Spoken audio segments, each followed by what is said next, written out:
Good morning. My name is Jeff Dunn. I came on board with CPS relatively recently, last fall, but I've been a WINSHUTTLE user for about 10 years and SAP for 13. And at my previous employer, we heavily used WINSHUTTLE Studio for our primary data loading and conversion projects from legacy systems to SAP, and for installing a new company code or plant or various, in some cases, an upgrade. So we started in the first kind of major conversion that we had about 5 years ago, and created a bunch of WINSHUTTLE scripts for that first one, and then continued to use them for the future projects. So we really adopted WINSHUTTLE as the tool of choice. And this is going to be about using scripts for testing automation, but there's a lot of overlap between the testing use of WINSHUTTLE Studio scripts and the actual data loads themselves. So.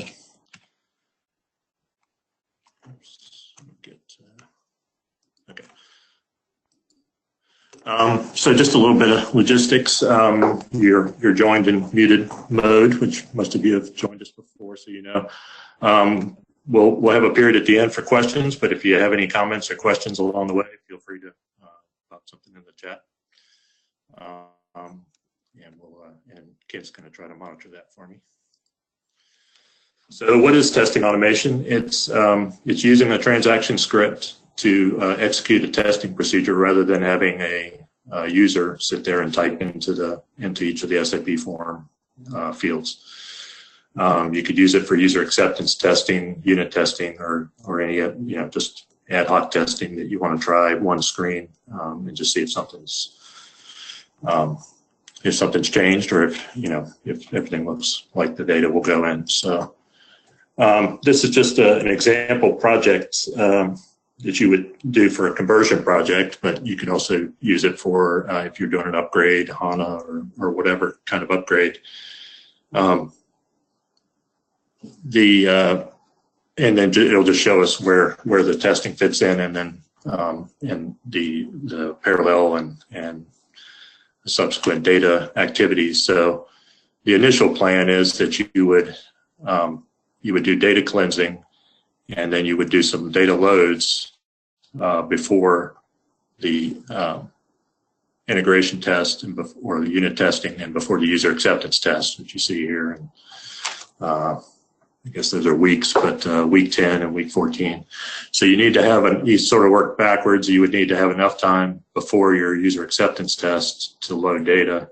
You would need the data to be cleansed well enough to load. So you kind of back up, and then these last two data loads are the master data that you would load probably in the last few weeks of the project before go live, and then the transactional data, which is things like your open purchase orders and sales orders and inventory, that you would load maybe the weekend before go live, or maybe it's a week. But this all can depend a lot on the complexity of your project, how much SAP is changing, or if it's just a data conversion where you're just loading data.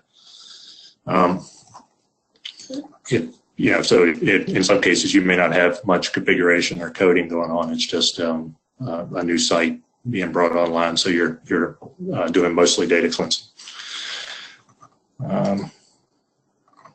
So the testing that we're talking about is what we have here is an integration test and a user acceptance test. And in a non-automated project, you would have, on some of our projects, we had 100 or more tests that needed to be executed. And those test procedures were basically, you would just have a list of users, 20 users or so, that are sitting there executing a handful of test scripts themselves. And some of those tests could be very involved, several pages of instructions, and, involving entering a lot of data, like if you had to enter multi-line data, bill of material or sales order, it can be time consuming. So this is just, we'll just throw this in there. This is more about data loading, but there's, as I said, there's a lot of overlap with using the idea of using these scripts for testing also. So that's kind of the key points here are you have to extract the data and map the data. The biggest part of it is validating the data or cleansing the data and preparing it to be loaded into SAP. So then you have a load data step, which is where we could involve WINSHUTTLE and a reconcile or validating that the data in the new system, let's say if you're converting from a legacy system, that the results look the same in both systems. So there's a few steps in here or a few notes about how you would have data owners involved. You have to develop conversion programs, which may not be all WINSHUTTLE. It may be a manual load where it's just data entry. It may be using LSMWs or bot code to get the data into SAP. So here's this is just a few of the benefits that we have. So one of the key ones is compared to manual entry, you're going to get data entry errors if you're manually doing it. There's no way to avoid that. If you're having somebody for 2 weeks sitting there typing data into SAP, they're going to skip screens or they're going to enter data wrong. It's obviously faster, like I mentioned before. If you have multi-line data, then you would have or something that's a very involved screen like a material master. You can have, it takes a good amount of time to get through all the views and all the screens in SAP that you would have to enter. It allows you to test different scenarios, and in some cases, if you were having to do it manually, you might only pick the most key or important scenarios that you would want. For example, like a material, sales order, maybe you would only enter the certain types of sales orders you would see most often, but not every type. But if you're able to just add more data to a script, the nice thing about WINSHUTTLE is, I'm sure you all know, once you've created a script, it can handle 10 records or 10,000 records. So it's just a matter of execution time. So once you have a script set up and mapped and it accommodates all the possible formats of the data and the different types of data, then you can really scale that out and try to cover all of the scenarios that you think you need. And then that moves up some of the data quality issues to earlier in the project, which makes it easier to resolve. You can test multiple SAP clients. We've seen cases where sometimes you have a client for testing, you have a client for training, you might have a client that finance is using to just do kind of an inventory valuation test to see if there's an impact on inventory or other financial scenarios.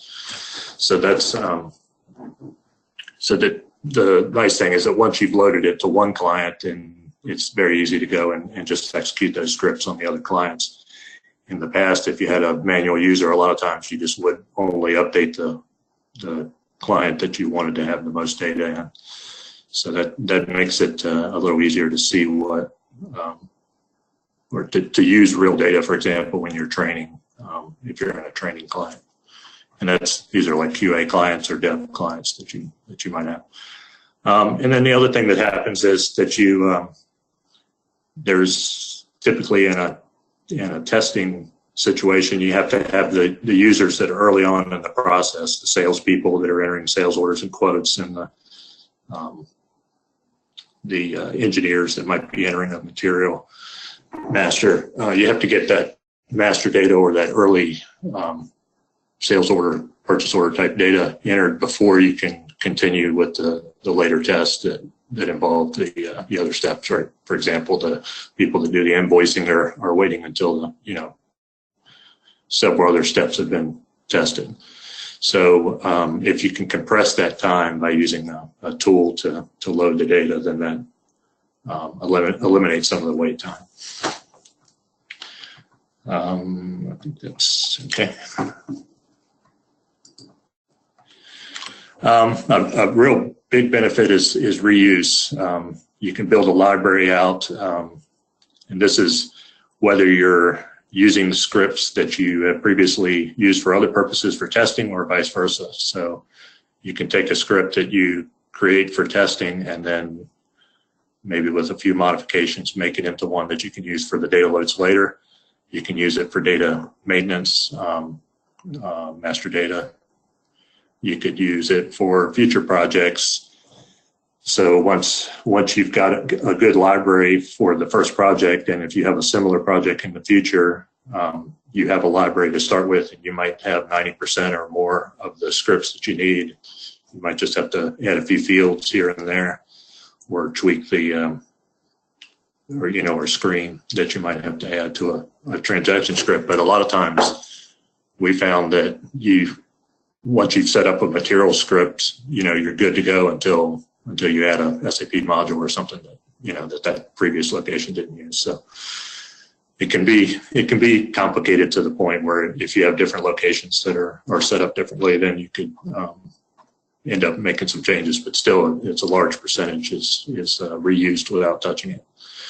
You could use these scripts in a form and workflow composer situation. For example, if you had a material master or a customer create form, it might be very close to the same script that you would use to load data into in a data conversion project, and also to do this testing that we're talking about today. The other nice thing is that you can have more realistic data. We found that a lot of times if you're having to manually enter data for a testing phase, you're only going to enter one material, one customer, and one vendor, and then just use it for everything. And so if you have new users that are coming over from a legacy system to SAP, they may not be very comfortable seeing this one material or something that they don't even know what that is. But if you try to use some of their data and a little bit more different types of data, you can see it's a little bit more familiar to them. So I'm not really going to do a demo of the scripts, but I was going to show you an example of a script that we have. If I can get to it.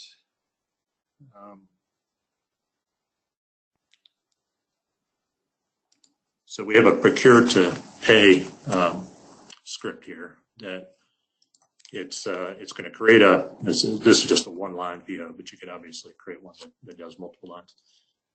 Create a one-line PO, and then it's going to run Migo to receive the parts, like they're at the receiving dock. There's a couple formulas in here. So basically, let's look at the mapping.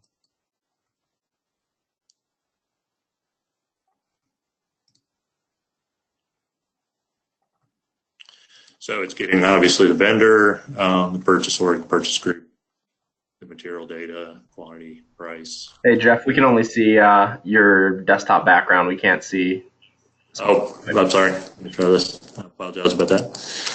Thanks, Ken. It's okay. So, all right. So starting again, this is a create material script that is going to create a one-line PO. I'm sorry, create PO script. Create a one-line PO, and then we're going to use this with a couple other scripts following that will receive the inventory, or receive the material into inventory, and then reconcile the vendor invoice to that inventory using Miro. So it's three scripts that run one after the other. So just looking at the mapping. So there's the purchase order, header information. Then you get to the material quantity. You could have price in there. and then well, there's the value. So everything is mapped up to SAP except for this one field that we need in one of the later scripts. So that one is a download, and that's coming to this column G here. So that's the first script. So you would run that, and then what happens is this message gets created, standard PO created under the number and the PO number. And then there's a formula here that reads that PO. Let's see if I can show that to you. It's kind of complicated, but you can do it different ways. But you would basically want to read that PO number out of the log message. I'm going to bring that spreadsheet over for you.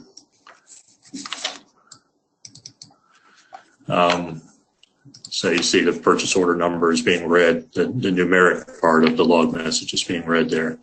There's another column here that's used in one of the later scripts for the invoice date, and we're just using today's date if there is if there's a vendor.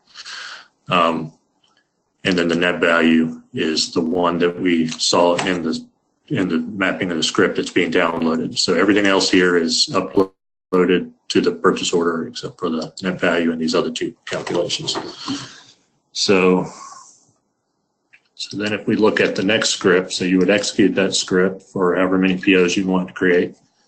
Then we have a Migo.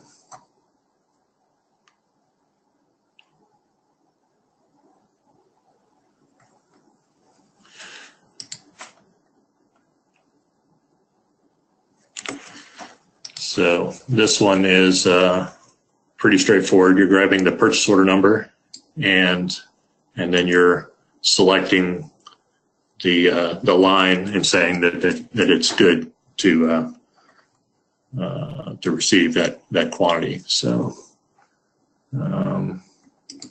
so then that becomes the log message here, and I didn't actually execute these others, but you'll get a log message here that says that the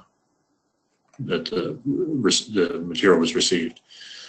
And then one more, so Miro.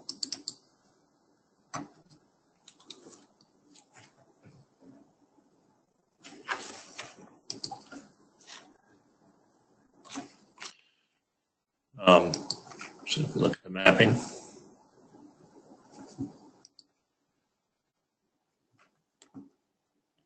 So that's grabbing the invoice date, which I showed you was today's date, formula. The reference document number, which is the purchase order number that was read out of the create PO log column. The amount, which was downloaded from the create PO column or PO script. I'm sorry, this is the invoice number, and then the purchasing document number, which was read out of that column, the log column. So you would execute this. This would match up the invoice with the purchase order amount, and it would clear it for paying. And then I guess you could even put another script in here to actually create the payment. So that's it. I didn't really want to show you recording it because we have other examples of that. You can record a script, but the idea is to show you how you can just basically you're running 3 different scripts tied to the same tab. In some cases, it may not be the same tab. If you had, if you wanted to have a chain of scripts, it's not really a chain, but if you wanted to have a group of scripts that you're going to execute that included, let's say, a material and a bill of material, or a customer and then a sales order, those aren't really one-to-one. So you would have more of a, you would probably put the customer on one tab, and then once you've created the customer, you feed that customer number into the sales order screen, or the same thing for the materials and the bill of material. So, but you can have one Excel file that it might have multiple tabs that you can use for these different testing steps. Okay, so and then you would end up having a log message for each script that you executed. So you would probably want to have a script for every test that you're trying to do. Okay, so let's go back.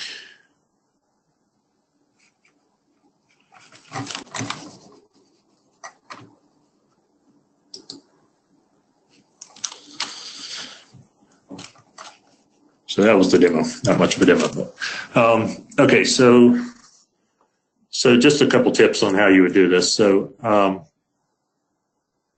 you might have, as I mentioned earlier, you might have some manual scripts. So it could end up being a hybrid approach where you have some manual things. For example, you might create a purchase order and release it, and create a sales order, release it, and then run MRP manually. You don't really need a script to run MRP. So there's certain things that you would do based on either it's very quick to do in SAP and not worth the script time for that, or it's very complex screen in SAP, but not a lot of steps or whatever. So it's just kind of a time savings versus time to develop script question. You could have multiple scripts for testing where you would only have one for a data load. So you might have, for example, a customer where you have general data, you have financial data, and you have the sales area data. You might have somebody different doing the financial data than doing the customer data. So you might have two different for testing. So you might have two different scripts for testing, but when you load the data or immediately before go live, you want to have one script with a condition loop in it that says, if it has a sales area, then enter this. If it has a company code, then run these other screens. So you can do it all as part of one, and it's fairly easy to copy scripts and screens from one WINSHUTTLE to the other. So it's just a matter of, and you can sort of record one real quick just to see what the screen code will look like, and then go back and build off of the script that maybe that you used for testing before that you want to turn into a load script. So there's a little bit of difference in format there where you might have some different scripts for testing. You want to, if at all possible, you want to record and run the test script with a data user or a business user that knows the process and also has the SAP transaction authorizations. That way you can test the authorizations, at least in user acceptance tests. You would want to do this to make sure that they have access to the parts of those screens that they need to do those tests. And so if somebody's going to be responsible for creating a material, they need to have all those appropriate authorizations. And then there's a big issue with sequence, and this is how whoever is scheduling your testing and scheduling the data loads, that all depends on sequence and dependencies, because you really have to do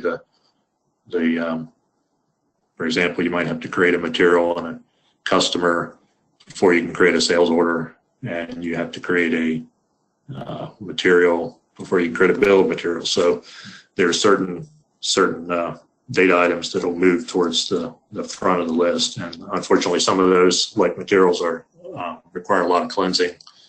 So, but if you're doing a test, then you just need to have a sample of that data.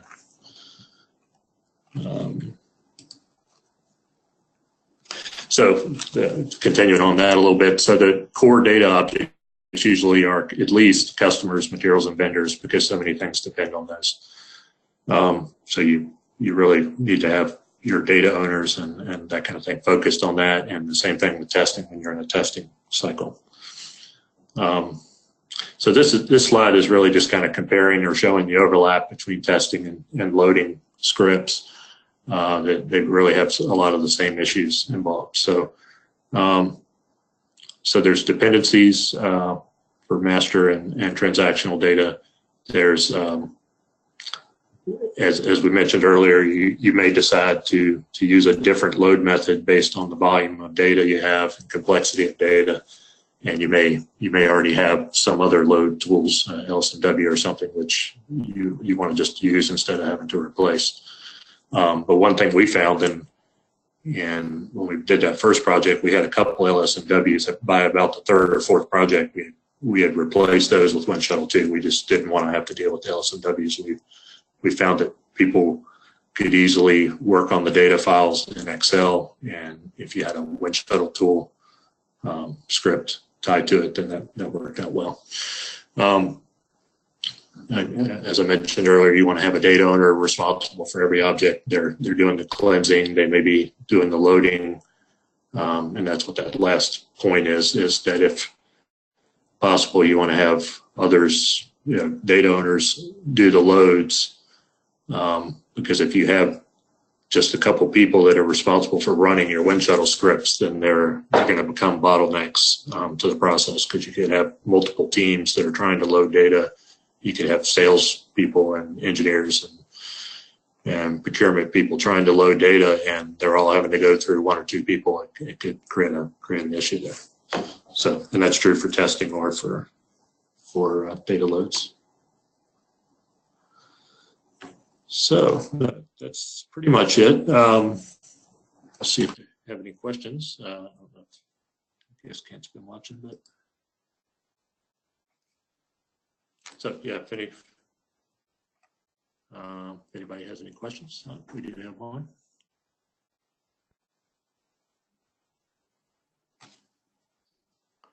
So Margaret says, when running a script, if you have a field on the template that is already populated in SAP, so you want the template to ignore that field. I think it's the first one. It's I guess, what is that? Backslash, the one that's above the enter key.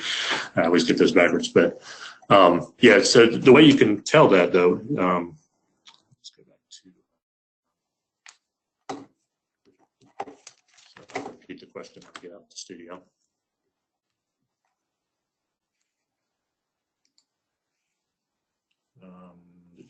Mapping. So it's here. So if you, right now it's not turned on, but if you turned on skip indicator, then the default is that slash. And just while we're on that, this is a sort of not completely related, but it might be.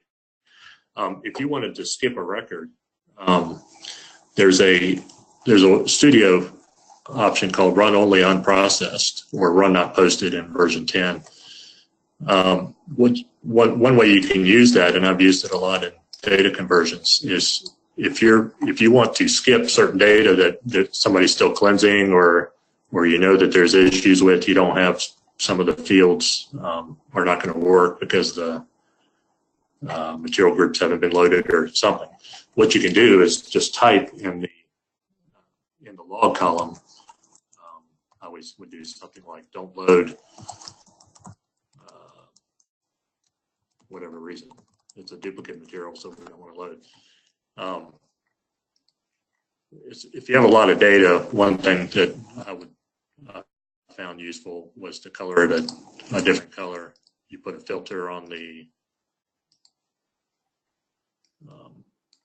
whole column set, and what that does is, so it'll just skip past that and go to the first one that it finds a blank in.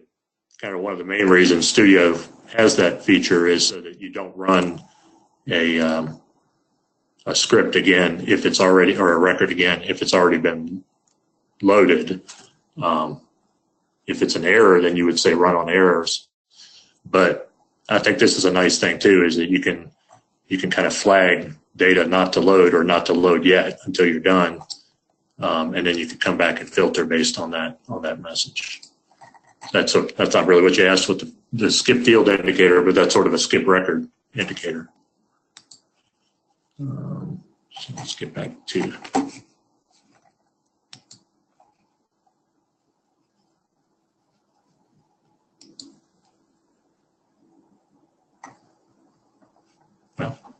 I lost my messages, but I'm not sure if there are any other questions. Looks like all the current questions have been answered, unless anybody has any other ones. Okay. Yeah. Thank you, Margaret. Okay, so we'll get back to the slide and do some business here.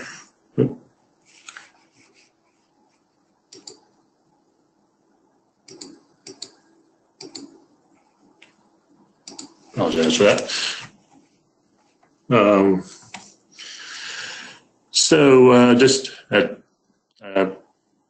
The best thing to do for the events that we have, the WINSHUTTLE user group, you have local user groups in a few places that CPS will be participating in. There's an Ohio WINSHUTTLE user group in May. I don't think we have a location picked yet, but there'll be information on our website, and you can register for that. And that's the only one that we had at the moment. And then this is our solution care.